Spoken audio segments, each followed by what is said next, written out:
What's going on, everybody? Today I have a bike that is very special, that is very proud, very nationalistic. Cue la Marseillaise. This is the Time Alpe d'Huez 01. It's very French. It's made of over 3 kilometers of carbon and Vectran wires braided together, stretched over a solid core and then injected with resin under very high pressure.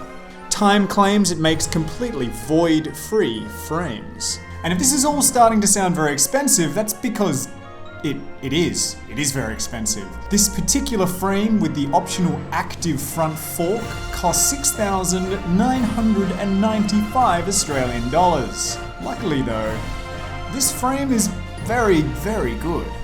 And I should know, during my test period I racked up nearly 1,000 kilometers on this thing. So, why would you buy it? Well, in short, it is quite a wonderful bike to ride. Time has done an amazing job in balancing out the many factors that go into it. The geometry, for example, is very well balanced between being comfortable but giving it nice handling. It has quite a tall front end on it. It's got a 186mm head tube and a 581mm stack, which is tall. But they've balanced that out with parallel 73-degree head and seat tube angles. That makes the front end a little bit higher and more comfortable, but those angles, the short wheelbase, and the short chainstays mean that it is quite a nimble and well-handling bike. They've also spec'd an inline post as standard, and that shifts your body further over the bottom bracket and gets more of your upper body over the bars. Again, just a nice way to balance out sort of the more comfortable geometry with sharp and exciting handling. Time has put a lot of energy in balancing stiffness and smoothness. You have a massive BB386 bottom bracket shell here, and hard accelerations and sudden kicks of power translate through the bike very well. The acceleration is just lovely, but around that frame, Time has put things in to make you very comfortable. Let's start with that active front fork.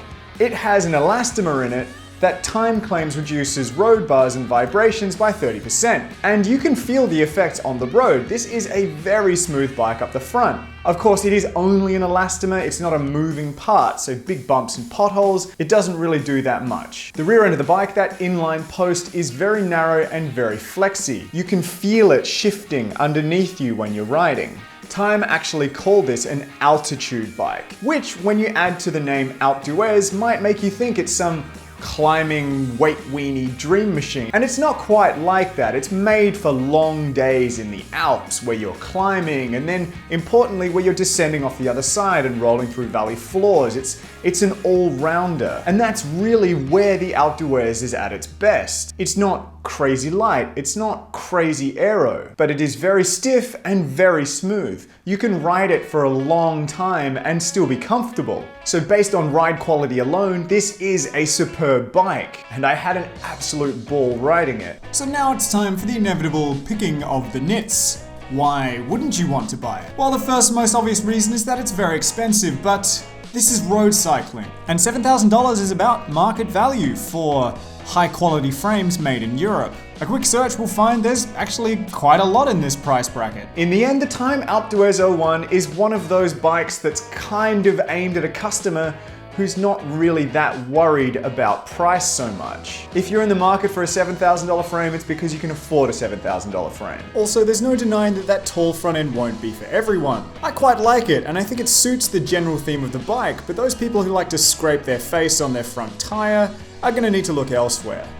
I do also have a problem with the active front fork. It is a $700 optional extra. If you don't get it with the active front fork, it will be $6,300. And you can make a comfortable bike a lot cheaper than this. For example, my Specialized Alpe Sprint here has an aluminium frame and a Specialized S-Works front fork, and it's actually really comfortable because I've made it comfortable with wide wheels, wide tires, and tubeless setup, at about 60 to 65 PSI, depending on whether I've got my 25s or 28s on. This is a cheap bike that's very comfortable. So considering a $700 fork optional extra, that just rubs me a little bit the wrong way. But I feel like people who are even thinking about a $7,000 frame probably aren't that worried. One of my main problems though is the tire clearance. It kind of maxes out at 25 mils. The Schwalbe Pro 1s on this particular bike were on Reynolds AR41X wheels, which are quite wide. They measured about 26 millimeters, and that is filling up basically every gap there is on the frame.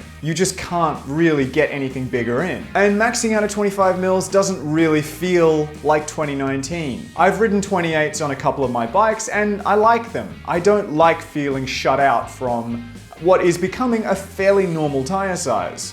So now it's time to wrap this all up for the lucky people who are potentially buyers of this frame.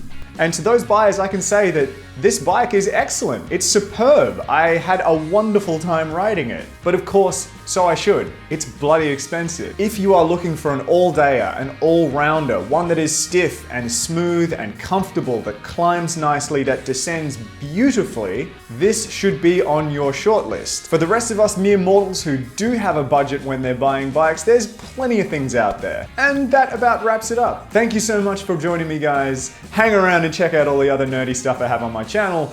Don't forget to like, subscribe, all that sort of stuff. It really helps me out and I appreciate it, and I'll see you next time.